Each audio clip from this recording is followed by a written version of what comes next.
మంత్రి గారు. Speaker sir, brief intervention. నేను చివరిగా సభ్యులందరూ మాట్లాడే దాని మీద కూడా జవాబు చెప్తాను. ఫస్ట్లీ, నేను ఈ శాసనసభకి 6 సార్లు ఎన్నికైనా, ఒకసారి పార్లమెంట్కి. నిజంగా భారతదేశంలో లెజిస్లేచర్స్ రికార్డులో ఇది చాలా అరుదైన సందర్భం. కంటిన్యూస్గా ఇన్ని గంటల పాటు ప్రతి సభ్యుడు కూడా వారి అభిప్రాయం తెలియజేయడం. మరి I really appreciate the legislative affairs minister and the leader of the house, also the honourable speaker and also the opposition members. అదేవిధంగా it may be pertinent also to mention that ఈరోజు జరుగుతున్న రుణమాఫీ విషయంలో స్వతంత్ర భారతదేశంలో it's a unique record that in any state in this country 2 lakh rupees farm loan waiver is a very, very admirable gesture to farmers. నేను గౌరవ ముఖ్యమంత్రి గారిని, ఫైనాన్స్ మినిస్టర్ గారిని, అగ్రికల్చర్ మినిస్టర్ గారిని మనస్ఫూర్తిగా ఆ విషయంలో కూడా అభినందిస్తూ, నేను 2-3 విషయాల్లో why I'm intervening is that కొందరు సభ్యులు చెప్పే విషయాలు on record they are going in a wrong way అని ఐఎమ్ ఇంటర్వ్యూనింగ్. ముందుగా నా ముందు మాట్లాడిన పాయల్ శంకర్ గారికి నేను హార్ట్ఫుల్గా మీకు అష్యూరెన్స్ ఇస్తున్నా. మీరు నన్ను కలిసినప్పుడు చెప్పిన చెనాకా కొరాటా ప్రాజెక్టు పూర్తి చేస్తాము. ఈ రాష్ట్రంలో ఉన్న 80-90% పూర్తయిన ప్రాజెక్టులని పూర్తి చేసి కొత్త ఆయకట్లని సృష్టిస్తాము. ఈ ఆర్థిక సంవత్సరంలో వర్క్స్ మీద, అంటే ఎస్టాబ్లిష్మెంట్ కాస్ట్ కాకుండా క్యాపిటల్ ఎక్స్పెండిచర్ మీద మా ప్రభుత్వం ఇరిగేషన్ వర్క్స్ మీద 10,828 కోట్లు ఖర్చు చేయబోతున్నాం. This is a record in Telangana. గత అన్ని సంవత్సరాల కంటే హైయెస్ట్ అమౌంట్. దీని తర్వాత కూడా ఇది ఖర్చు చేసి ఇంకా ప్రాజెక్ట్స్ మరి ప్రోగ్రెస్ చేసేది ఉంటే దీనికంటే కూడా ఎక్కువ ఖర్చు చేస్తామని చెప్పి కూడా నేను మీకు సభాముఖంగా మీకు మీ ద్వారా యావత్ ప్రజానీకానికి అష్యూరెన్స్ ఇస్తున్నాను. స్పీకర్ సార్, చాలామంది ఎమ్మెల్యేలు అవుట్ ఆఫ్ కన్సర్న్ నేను వారు చెప్పిన సజెషన్స్ కానీ క్రిటిసిజం కానీ చాలా పాజిటివ్గా రిసీవ్ చేసుకుంటున్నాను. వాళ్ళు సివిల్ సప్లైస్ చెప్పిన విషయాల్లో నేను ముందుగా కొన్ని కరెక్ట్ చేయదలుచుకున్నాను. సరే, ఇన్ని రేషన్ కార్డులు ఉన్నాయి, ఇన్ని కనెక్షన్స్ ఉన్నాయి, ఎల్పిజి కనెక్షన్స్ ఉన్నాయి, మరి ఇంతమందికి ఎందుకు ఇచ్చిండ్రు అనే విధంగా మాట్లాడడం జరిగింది. మా ప్రభుత్వం ఎల్పిజి సిలిండర్స్ విషయంలో యాక్టివ్ ఎల్పిజి కనెక్షన్ ఉండి తెల్ల రేషన్ కార్డు ఉంటే ప్రతి ఒక్కరికి ఎల్పిజి సిలిండర్ 500 రూపాయలు ఇవ్వడానికి కట్టుబడి ఉన్నది. ఇప్పటి వరకు 42.9 లక్షల బెనిఫిషరీస్కి ఇస్తున్నాము. ఈ మధ్యనే ముఖ్యమంత్రి గారు, ఉప ముఖ్యమంత్రి గారు, నేను కేంద్ర పెట్రోలియం మినిస్టర్ కలిసి ఈ సిస్టంలో మరింత మెరుగుపరచడానికి, స్పీకర్ సార్, మేము ఇప్పుడు ఆయిల్ కంపెనీస్కి అడ్వాన్స్ అమౌంట్ ఇస్తున్నాం. ఏమని? మీరు కస్టమర్స్ నుంచి 500 రూపాయలే ఛార్జ్ చేయాలి అని. ఎందుకంటే ఇప్పుడున్న సిస్టమ్ ఏంటంటే వాళ్ళు ఫుల్ అమౌంట్ తీసుకొని ఆ తర్వాత balance between 500 rupees and the cost of cylinder is direct transfer to the customer. 3 రోజులు డిబిటీ 3 రోజులు ఇస్తున్నారు. దానికంటే సిస్టమ్ని ఇంకా మెరుగుపరచాలి, కస్టమర్ 500 రూపాయలే కట్టాలి అనే ఒక మంచి ఉద్దేశంతో సీఎం గారు, డిప్యూటీ సీఎం గారు, నేను, హర్దీప్ పురి గారు కలిసి ఆయిల్ కంపెనీస్కి మేము ప్రతి నెల ముందే పైసలు కడతాము, వాళ్ళ దగ్గర నుంచి మీరు 500 రూపీస్ కంటే ఎక్కువ ఛార్జ్ చేయమని చెప్పి మేము రిక్వెస్ట్ చేయడం జరిగింది. వాళ్ళు పరిశీలన చేసి చెప్తామన్నారు. నేను స్పష్టమైన అష్యూరెన్స్ ఇస్తున్నాను. ఈ మహాలక్ష్మి స్కీమ్ కింద 500 రూపాయలు గ్యాస్ సిలిండర్ విషయంలో తెల్ల రేషన్ కార్డు ఉన్న వాళ్ళ అందరికీ ఇవ్వడానికి మేము కట్టుబడి ఉన్నాము. ఇప్పటి వరకు 42.9 lakh బెనిఫిషరీకి ఇస్తున్నాము. ఇంకా ఎవరైతే ఇప్పుడు ప్రజాపాలన అప్లికేషన్ పెట్టుకోలేదో, ఏమున్న కారణం ఉండొచ్చు, రాని వాళ్ళకందరికీ కూడా ఇప్పుడు మేము ఓపెన్ చేసిన ప్రజాపాలన సేవా కేంద్రాలకి అప్లికేషన్ పెట్టుకోమని చెప్పండి. On record in the house I'm giving my word, అందరికీ ఇదే బెనిఫిట్ ఎక్స్టెండ్ చేస్తాము. అదేవిధంగా రేషన్ కార్డు విషయంలో కూడా చాలామంది సభ్యులు మాట్లాడారు. చాలా కేటగారిక్ అష్యూరెన్స్ ఇస్తున్నాను స్పీకర్ సార్. ఎల్లుండి మా క్యాబినెట్ మీటింగ్లో దాని విధి విధానాలు ఫైనలైజ్ చేస్తున్నాము. రాష్ట్రంలో ఎలిజిబుల్ అందరికి కూడా, అంటే ఇప్పుడు ఉన్న వాళ్ళకి కొత్త వాళ్ళకందరికి కూడా రేషన్ కార్డ్స్ ఇవ్వబోతున్నాము. మీకు ఒక విషయం చెప్పాలి ఈ రేషన్ కార్డు విషయం. రేషన్ కార్డులు ఇవ్వబోతున్నాము. అతి త్వరలో రేషన్లో సన్నబియ్యం ఇవ్వబోతున్నాము. కేటీఆర్ గారు అప్రిషియేట్ చేస్తారు. You will appreciate, I'm sure. Yes, ఇప్పుడు వాస్తవంగా మేము ఇన్హెరిట్ చేసిన రేషన్ సిస్టమ్ ఏముందంటే, రేషన్ కార్డ్స్కి ఇప్పుడు కోర్స్ గ్రెయిన్ ఇవ్వడం జరుగుతుంది. ఇది దీని కన్సంప్షన్ చేయలేక కనీసం 50% పీడిఎస్ రైస్ రీసైకిల్ కావడం, రకరకాలుగా మిస్యూజ్ కావడము. అంటే కేంద్ర ప్రభుత్వం కానీ రాష్ట్ర ప్రభుత్వం కానీ 40 రూపాయలు కొంటున్న బియ్యం ఉచితంగా మనం బెనిఫిషరీకి ఇస్తున్నా అది మిస్యూజ్ అవుతుందనే ఒక కన్సర్న్తో అంత కొన్ని వేల కోట్లు మరి గౌరవ ముఖ్యమంత్రి ఆధ్వర్యంలో క్యాబినెట్లో నిర్ణయం తీసుకోవడం జరిగింది. మేము ఈ ఖరీఫ్ పంటలో సన్న వడ్లు 500 రూపాయలు బోనస్కి ప్రొక్యూర్ చేయబోతున్నాం. ఆ వడ్లని, అది మా సిస్టమ్, అది మా డెసిషన్. కేటీఆర్ గారు సరే, okay, fine, this is our decision now, we can go to the public on that, but this is our decision now. ఇంకోటి చెప్తా, 500 రూపాయలు బోనస్తో కొనుగోలు చేయబోతున్నాం.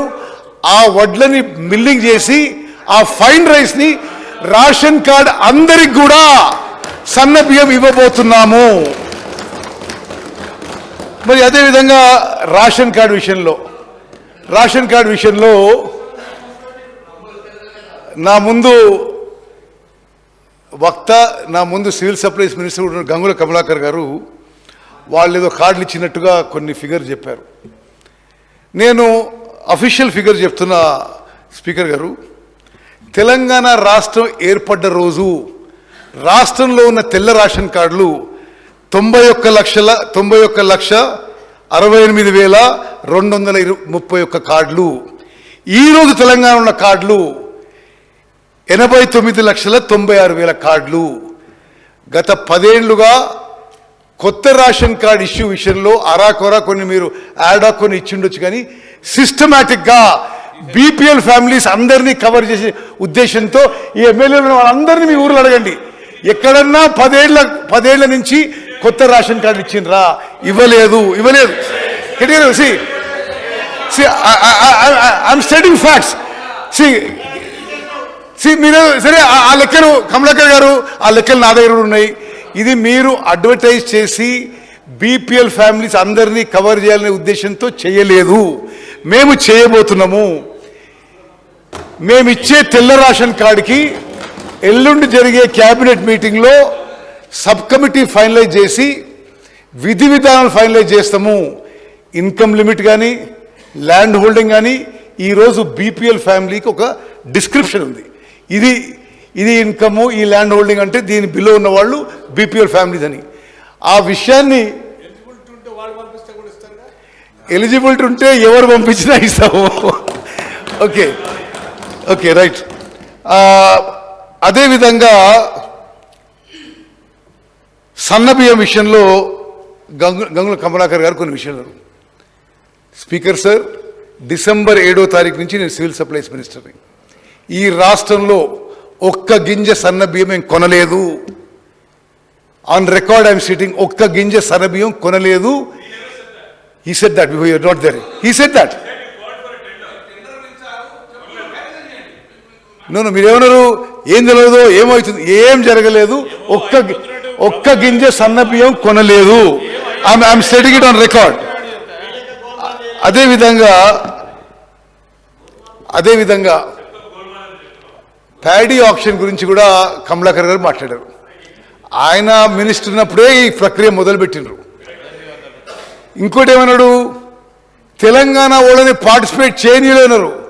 కమలాకర్ గారు తెలంగాణ వాళ్ళే పార్టిసిపేట్ చేయాలని తెలంగాణ జిఎస్టీ రిజిస్ట్రేషన్ ఆ ఆప్షన్లో మ్యాండేటరీ చేసింది మేము. అదేవిధంగా వారు ఏమన్నారు, సన్న బియ్యము 1,60,000 1.6 lakh మెట్రిక్ టన్స్ ఉన్నారు. వాస్తవంగా లేదు, 40,000 ఉంది. ఆ 40,000 మిల్లింగ్ చేసి ఇప్పుడు సన్న బియ్యం కింద హాస్టల్స్కి, మిడ్ డే మీల్స్కి అన్నిటికి ఇస్తున్నాం. ఆప్షన్ విషయంలో కొన్ని మీకు క్లారిటీ ఇవ్వాలి, ఎందుకంటే ఈ విధమైన ప్రచారం కరెక్ట్ కాదు. మీరు ఆప్షన్ చేసి టెండర్ ఓపెన్ చేసినప్పుడు 1,700 రూపాయలు, 20 రూపాయలు ఎంత ఉండే, 1,720 ఆర్ సంథింగ్. అదేవిధంగా వేరే రాష్ట్రాల్లో ఏ రేట్ వచ్చిందో చూడండి.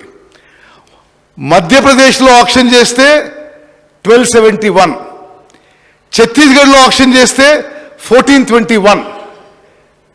మేము ఆప్షన్ చేస్తే ఏ ధాన్యానికైతే మీరు 1,720 రూపాయలు ఎంతో 1,723 ఆర్ సంథింగ్ మీకు వచ్చిందో, దొడ్డు ధాన్యానికి 2,007 వచ్చింది, సన్న ధాన్యానికి 2,400 వచ్చింది.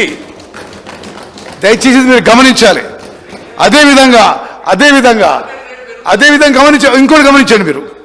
ఇప్పుడు గవర్నమెంట్ ఆఫ్ ఇండియా ఈ జూలై నెలలో ఇంకో స్కీమ్ తీసుకొచ్చింది, open sale of rice, where they put the maximum price at 2,400. అంటే ధాన్యం 2,400 ధాన్యం అయితే రైస్ ధర 1,600, సారీ రైస్ 2,400 అయితే ప్యాడీ 1,600. ఇప్పుడు ఇవి గత కొంత సంవత్సరాల నుంచి వచ్చిన రేట్లు అయితే మీరు దాన్ని తప్పుపట్టడం ఇది చాలా విడ్డూరంగా ఉంది. అదేవిధంగా మీరు జూన్ 23లో ఈ ప్యాడీని మీరు ఆప్షన్కి పెట్టినప్పుడు soaked, drenched, discoloured, may not be fit for human consumption, రకరకాలుగా దాన్ని మీరు డిస్క్రైబ్ చేశారు. ఆ ప్యాడీని మేము ఆప్షన్ చేసేసరికి ఇంకో 6 నెలలు దాటింది. మరి ఇంకొంత తడిసి, ఇంకొంత డిస్కలర్ అయి, ఇంకొంత డిగ్రేడ్ అయింది. దానికి మీరు పెట్టిన ఆప్షన్కి, మేము పెట్టిన ఆప్షన్కి 1,100 రూపాయలు ఎక్కువ ప్రైస్ వచ్చిన విషయం కూడా నేను మీకు మనవి చేస్తూ, మరి మీరు చెప్పిన విషయాలన్నీ ఇది రైట్గా చెప్పి మనవి చేస్తున్నాను. అదేవిధంగా మీరేమన్నారు, మీరు 48 లక్షల మెట్రిక్ టన్నులు ఈ యాసంగిలో ప్రొక్యూర్ చేసిండ్రు, అంతకన్నా ఎక్కువ అన్నాం. సభ్యులందరికీ తెలియజేయాలి, ఇప్పుడు మార్కెట్లో సన్న బియ్యానికి రేటు చాలా హై ఉండి సన్న వడ్లు ఎవరు గవర్నమెంట్ ప్రొక్యూర్మెంట్కి ఏ రైతులు కానీ ఏ మిల్లర్ ఆఫర్ చేస్తలేరు. I'm stating facts Prashant, I'm stating facts. Market price సన్న వడ్లకి, సన్న బియ్యానికి much higher. So they are not coming forward for government procurement. దాన్ని మీరు దీనికి లింక్ చేసి చేయడం ఇది సరైంది కాదు కమలాకర్ గారు.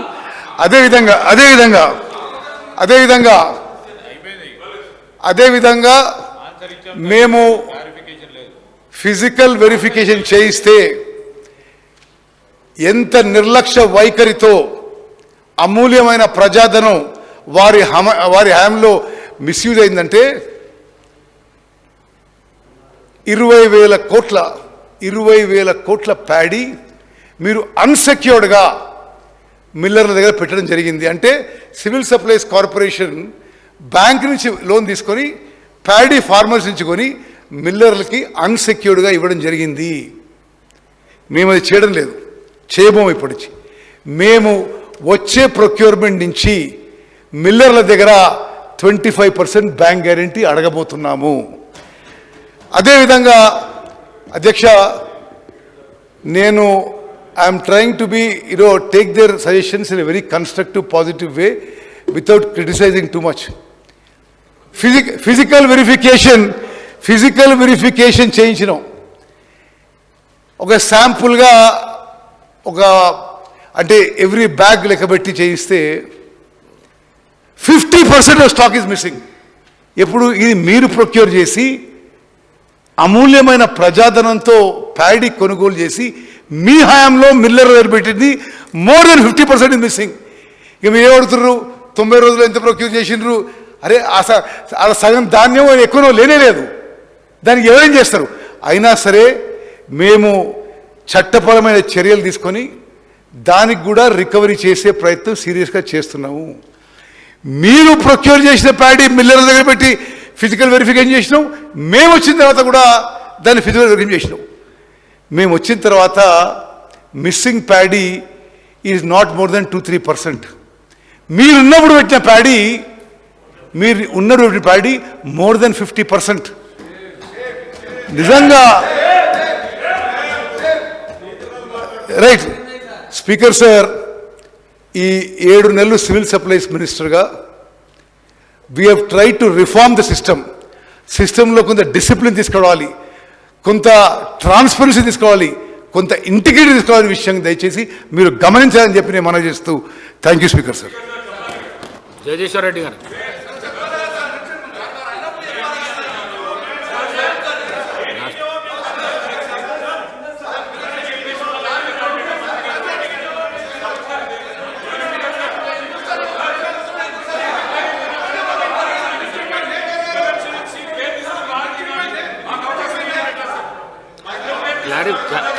క్లారిఫికేషన్